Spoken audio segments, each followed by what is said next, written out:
Surah, number 105, of Quran Majeed. The Elephant. بسم الله الرحمن الرحيم. In the name of Allah, the All-Beneficent, the All-Merciful. ألم تر كيف فعل ربك بأصحاب الفيل؟ Have you not regarded how your Lord dealt with the army of the elephants? ألم يجعل كيدهم في تضليل؟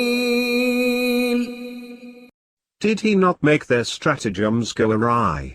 وأرسل عليهم طيرا أبابيل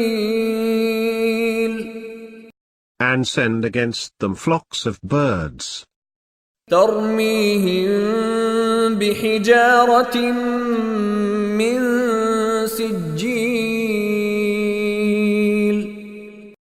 pelting them with stones of shale, فجعلهم كعصف مأكول. thus making them like chewed up straw.